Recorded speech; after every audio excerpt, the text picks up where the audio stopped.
welcome to my channel. If you're new here, hi, hello, welcome. I am Sherrilyn and I am so glad you found me.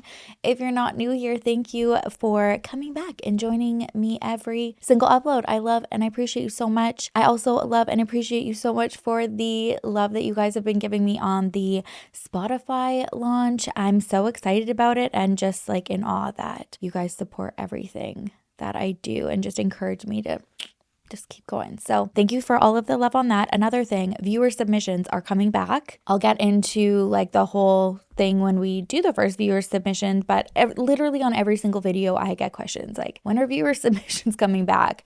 If I post a photo on Instagram, are you doing viewer submissions? Why is she not doing viewer submissions? And the long story short is just that it was very, very heavy for me to do and kind of like, I guess like move on from each one just by myself. I'd be like reading it and then I'd be like, okay, the next story. And I don't know, I felt really, I don't know, useless, like that I wasn't really doing much. And I love to hear like feedback and, you know, support for the person who's writing in. So I thought the best way to do that is to do them live. If you miss the live, that's fine. You can just like rewatch it like as an episode, but it'll be live streamed so that people can comment in real time in the comments. I've also met like some just remarkable people who have survived unimaginable things that I'd love to also have like come on and talk about their story. So that is coming. I'm also set up to have like some support by my small team of like very close people in my life to just like help me with the emails so that I can also keep myself strong and in a good mental space and organize things like a lot better for me. So with that, you can submit. We're going to start fresh with like a new email. And if you know somebody, you can forward on this email to them. Or if you have a story, you can email it to thedayIsurvived@gmail.com. Also, if you want to remain anonymous, that is okay. Just put it in the subject and then also like put it before you get into the story so that like there's no missing it and then I know. Okay, I think that is it for announcements. I have one more quick message for you before we get started though. Thank you to our sponsor today, Huge Casino. It is no lie. On this channel, I love games. I love games to decompress. And something about me, I actually don't enjoy going to a casino. I'm not much of a like gambler, but I love the idea. But one thing that I find I get discouraged by, because your girl loves to go to Vegas and I go with like a set amount in my mind that I'm like, okay, I'm going to commit to this and then I'm good to go and I'm okay with that. But I get really confused on some of the games because I don't know how they work. So when I heard about Huge Casino and then I started looking at the games, I was so excited because I'm like, this is perfect. There is no real money for me to test the waters here. And it's not an opportunity to win real money or real prizes on the app. This is for entertainment only. And it gives me practice to learn how to play the games, like to prepare. They have over 100 online casino classic games. They've got like the retro classics to the modern slot machines. On top of the slot machines, you can also play poker, roulette, baccarat, or blackjack, which I do love because I do think that it helps me sharpen up my math skills. And it's just like one of the less intimidating ones to play when you do venture out to the casino. The cool thing about Huge Casino and then just playing at home just to unwind is that you can also join a club and then play with your friends and compete in the Billionaire League. I have personally been brushing up on the God of Sky and the Buffalo Rush slots because I really love the graphics on that, especially like in the casino. Those were two that I was like, hey, I have seen those before and that I wanted to play, but I just could not understand. So I love that it gives you a little bit of a tutorial so you can understand and know like what all of the lines mean, not meet, but you do want them to meet, kind of. I'm learning still. But I also do love that you can play more of like the card games too, because I have been wanting to brush up on my poker skills because my brother and my father are very, very good poker players. And when the family all gets together, usually one of them will be like, do you want to play poker? And they'll always have their little kit. And I'm actually pretty good, but I just bluff a lot. And I'd love to be able to like actually play because they just don't know how to read me, which is great, but then it gets them really frustrated. So if I had some like skills that I was really working on, I think that'd be pretty impressive. So that's also what I'm doing in the meantime. If you also want to brush up on your skills, you can download Huge Casino from the link in my description. And like I have said, it truly helps me so much when you support my sponsors, support me, and by using that link so they know where you came from. Huge Casino is free to download on iOS and on Android. And if you click the link in my description and download Huge Casino, you can get 5 million chips. Do you know what you can do with those 5 million chips? Thank you again so much, Huge Casino, for sponsoring today's video. All right, today's case is one that I'm actually really curious to hear from you and just hear what your thoughts are, specifically about what your views are on what happens to us after we die. And if you believe that somebody can speak from the grave to solve their own murder. At around 8:40 p.m. on the night of February 21st, 1977, Catherine Naz and her husband, Marid, who are residents of the Pine Grove Avenue apartments at 2740 North Pine Grove Ave, contacted the caretaker of the building to report that they were smelling smoke. They couldn't tell where it was coming from, but most definitely thought that there was a fire in the building. Immediately, the fire department was called and firefighters were able to locate a fire that was on the 15th floor, and it was the home of 45-year-old Teresita Basa. Born in the Philippines in 1929, she was the only child to prominent business couple Pedro and Socorro Basa. In 1960, Teresita moved to the United States, initially to study music, where she received a master's degree in music from Indiana University. However, she also had a passion and desire to help others on top of that passion for music and really wanted to lean into giving back to others for a career. So she later became a respiratory therapist at Edgewater Hospital in Chicago, Illinois. She's described as somebody who is absolutely exceptional at her job. She really is somebody who took a lot of pride in providing the absolute best care that she possibly could for her patients. With what little free time that she had, since she poured so much into her career and wanting to better herself, she gave piano lessons. She was also preparing a doctor's thesis in music and writing her own book. She was definitely living the best life according to like her, what she wanted in her life. She wasn't somebody who was like a drinker or partier and liked to go out. Her routine was very quaint, very quiet. She just like kept to herself for the most part. In short, Teresita would be the absolute last person that you would expect to be the victim of a violent crime. And I feel like explaining what happened to Teresita, violent is an understatement. Now, when the firefighters entered her apartment, they found the apartment in shambles. It absolutely looked like it had been ransacked and there was a huge struggle. And within the blaze, they find this smoldering mattress, and underneath it is the nude body of Teresita with a butcher's knife still inside her chest. Obviously, at this point, the police are called to the scene for a murder investigation, and just initially speaking to friends that knew her and family, nobody could make sense how she could be the target of something so gruesome. According to Teresita's good friend Ruth, her day was like very typical. She went to work, finished her shift around 5:30. She went back home, and then around 7:30, the two of them, Ruth and Teresita, spoke on the phone for about 30 minutes, just catching up on the day. And she did mention within that phone conversation that Teresita said that she was getting ready, a male guest was going to be coming over to help her with something, but she never mentioned who this was by name.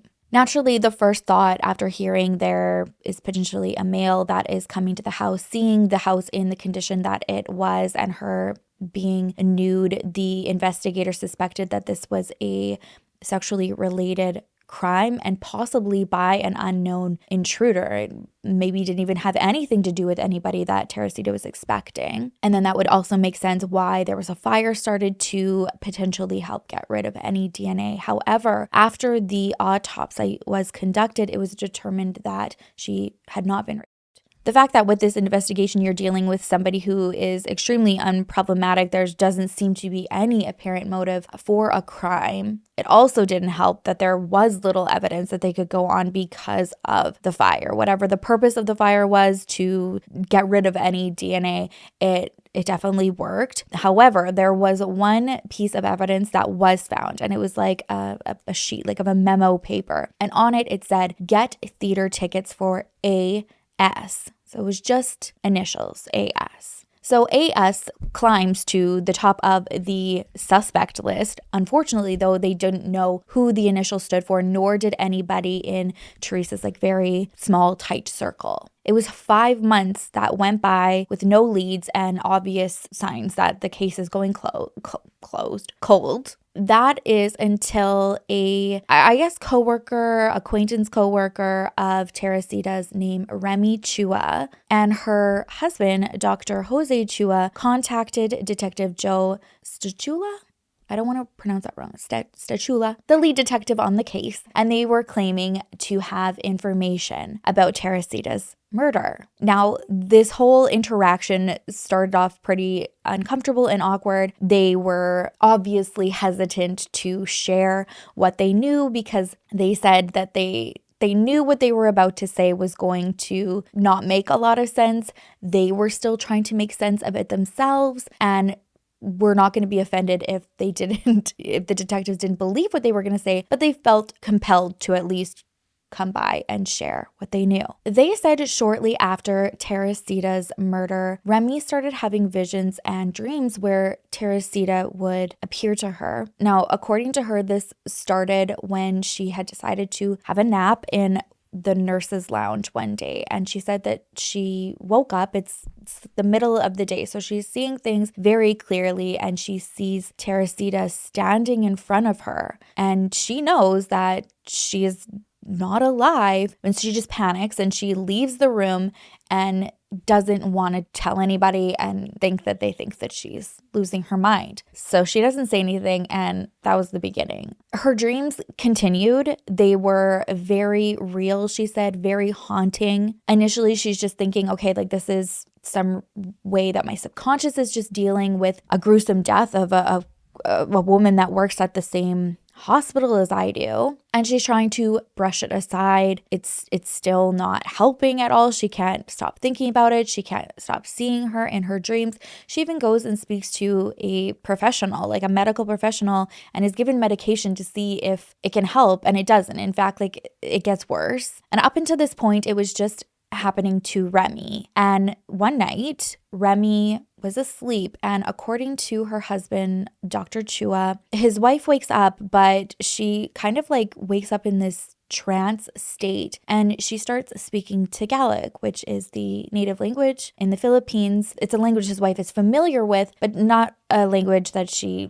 speaks. This voice looks at Dr. Chua and says, like very politely, he said, "Doctor, I would like to ask for your help." And he's freaked out, noticeably, visibly shaken. And then this voice coming from his wife again says, like, there's nothing to be scared of, but the man who murdered me he's still at large, and I need your help to solve my murder. He claims that who he believes is Teresita, that is possessing his wife, told him that it was a man named Alan Showery who murdered her. As far as I knew, there was no information that was ever released publicly in regards to the evidence that the investigators had, which was the note with AS on it. This would be their only piece of evidence, so they're going to hold on to that like very tightly. So the fact that they had initial AS and then somebody is coming to them saying Alan Showery definitely piqued their interest. They learned that Alan was an orderly at the hospital that Teresita and Remy worked at. And in fact, Teresita did know Alan quite well. She had hired him to do small jobs for her and paid him very generously because she knew that he was going through some difficult financial times. And initially, when Teresita, through Remy, had given Dr. Chua this information and she's urging him to go to the police. Remy wakes up and he's kind of like trying to like brief her on anything like, are you okay? What the heck was that? And she has no idea what her husband is talking about. She has no recollection of anybody ever, like coming through and talking to them, like to her husband. So he decides at this point, okay, like no one's gonna believe me. My wife doesn't even believe that somebody's talking through her. So he doesn't go to the police. Then he says this voice comes through his wife a second time and straight up asks him, like, why didn't you go to the police? So he says, I cannot possibly go to the police and accuse this man of murder, and I have absolutely no evidence. At this point, Dr. Chua says the voice tells him, okay, this man came to repair my television. He ended up stabbing me and he stole my jewelry before he lit my apartment on fire and left. Really detailing, like, this was the version of events and he stole something from me. So it's at this point that they felt like, okay, at the very least, like, we can go and give this information to the police. They can do with it what they, wish, but at least like we've done our part. Understandably, Detective Stachula is not really sure what to do with this information, if he can trust it, but he said that it was the point of Dr. Chua mentioning missing jewelry, which is something that police didn't even know about. In fact, they had Teresita's friends come to the apartment, but because,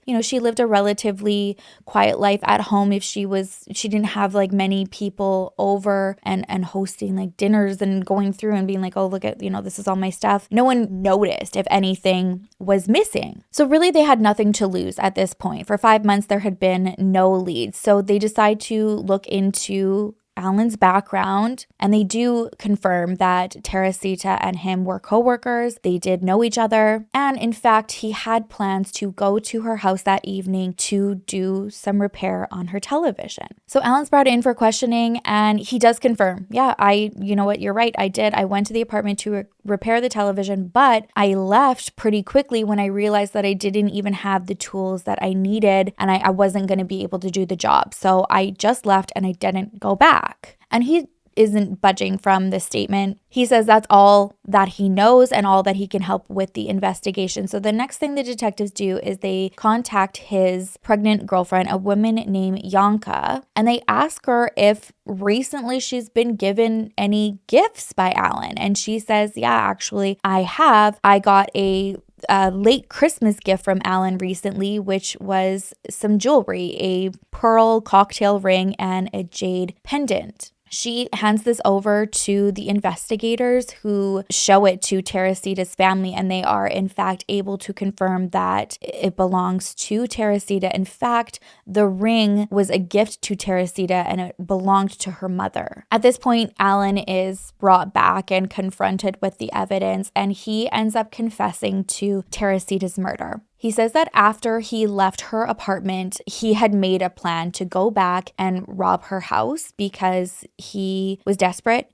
He was short on rent and needed money, and that when he went back, things had just escalated to the point where he ultimately murdered her. He admits that he had stabbed her, he had undressed her to make it look like there was a sexual assault gone wrong, and then lit the apartment on fire to conceal evidence, which is, basically what the investigators were thinking they were being led to from the get-go. He said, though, that although he staged it to look that way, he had never actually, sexually assaulted her. And I found like that's so interesting because I've seen that in a lot of cases where murderers will admit to just like the most horrific crimes, and then when it comes to like rape or a sexual assault, it's like they're like we would never go there, and then that infuriates me even more because in my opinion, like they are both the same. Like if you somebody and you get a slap on the wrist, which happens so much, like it makes me sick because like not even somebody who murdered somebody wants to be like, yeah, I also, and like, no, I did, I made it look like that, but I didn't do it. Like they want to like distance themselves so much from it, which will never make sense to me why that crime is never like considered like the same severity as murder. Like in my opinion, you are taking a you are taking a portion of that person's soul away from them. Like you are killing part of them in a way. Yes, they are able to go and live on their life, but it's very difficult and their life is forever changed. Like, oh, don't get me started. I just recently had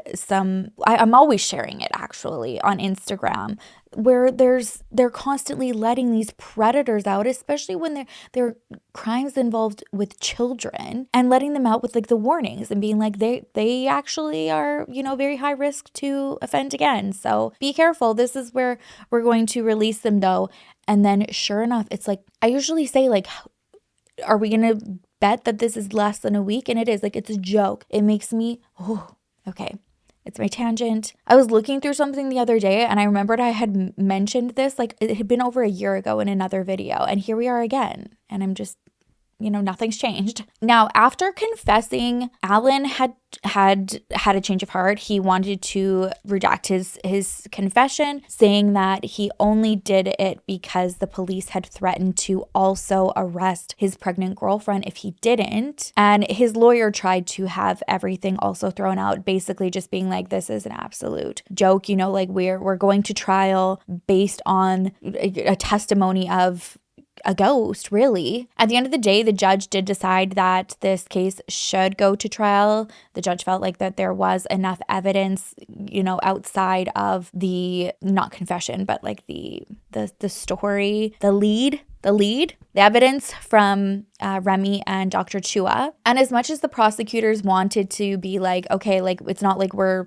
going to have some seance on the stand and cross-examine Remy or, Teresita through Remy. Like that's not what this is about. And they did want to try to distance the trial from having that paranormal aspect. Like it really didn't. I think it was called like the Voices from the Grave trial. It was a very fascinating case. And in fact, the prosecutors did actually try to distance their case as much as they could from the Chuas, even though, like knowing that it was ultimately them who brought like a lot of clues forward. They ended up interviewing or cross-examining 13 witnesses, and the Chuas weren't any of them, but the Chuas did testify, but they were witnesses for the defense to, I think, try to discredit them and make them, make it obvious like how like kooky the whole thing sounded. The main focus for the prosecution, though, was that, okay, yes, we did get to this evidence by unconventional means, but at the end of the day,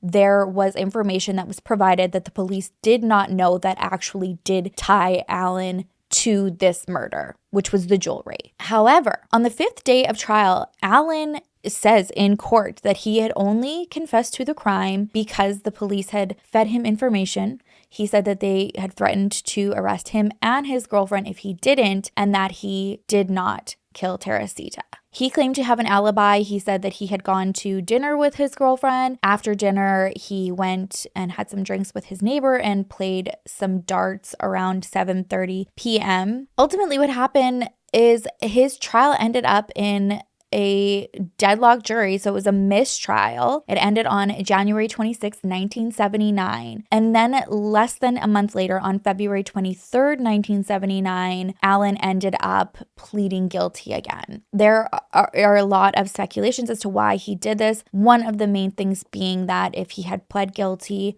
he would have received a very short sentence, which ultimately is what happened. He ended up receiving only a 14-year sentence for murder. There was 4 years for robbery charge, 4 years for arson, and then 14 years for the murder. And then all of those were going to run concurrent. So they were all running together. So even though there was like the 4 for the arson, 4 for the robbery, it wasn't like those kicked in after the 14 years. Like it ran all together. And what ended up happening was he didn't even spend 14 years in jail. He was actually released on parole in 1983, which was just 6 years after Teresita's death. Allegedly, he went on to live a very quiet life in New York. I believe I read that the last contact anybody had been able to have with him to see where he was in New York, and I think that was like in the early 2000s. naturally, when he was released, this was, you know, a lot of people felt a lot of strong opinions, especially because the case had garnered so much attention. And I think one of the main arguments too was like this woman came from the grave to help solve her own murder, and the killer, you know, served less than 6 years. There have also been some questions, I guess, and some concerns by the public in terms of Remy's relationship with Alan, because they were coworkers. They had more, I guess, of an interaction than Remy and Teresita would have. They were more, like I said, they were more acquaintances. They had done like orientation together or something like that, like years before, but they worked opposing shifts. And Remy had brought up concerns about Alan, believing that because somebody had complained about her quality of work to the hospital, that she felt that it was Alan that was the one who did that for whatever reason. And a day before Teresita had come through her, Remy had told people that she had been prank phone called and named Alan as the person that she suspected it being. Now, allegedly, right after this, she lost her job. And then it was like hours after that she was, you know, visited by Teresita for the first time. This is something that Detective Stachula has also said, you know, like, I get it. Like, the whole thing doesn't make sense. The whole thing sounds weird, except for the fact that we went into it very skeptical, and then everything turned out to be true. You know, like the Chua family, they had no information from Teresita or her friends. Like, it wasn't a crowd that rolled together. It was just like coincidental that there was an issue, and then this was the name that was being provided, who turned out to have the jewelry. So whenever I was like going back thinking like, oh yeah, okay, that is really coincidental, I'd always be like, but the jewelry, you know, like Yanka had the jewelry. A couple of years after everything, the Chuas actually had wrote a version of their events and like kind of what that experience was for them. They wrote a book. It was called Voices from the Grave. And after that, I believe that was like one of the last times that they wanted to talk about everything. They were like, you know, it's out there. Our mission is complete. Like, we have carried out the work that we believe, you know, Teresita wanted from us, despite the outcome of the verdict. Like, we did our part. And I don't know, like, like I said, I can be a very skeptical person, but I've also experienced some pretty like unbelievable, like, I think it's like fascinating encounters with like, you know, paranormal stories. So is my family. So it's something I believe in. But then in this case, it's like, well, then why can't everybody channel somebody for an unsolved crime and be like, this was the person, this is the evidence that you need, go and find it. Like, how incredible would that be? Yeah.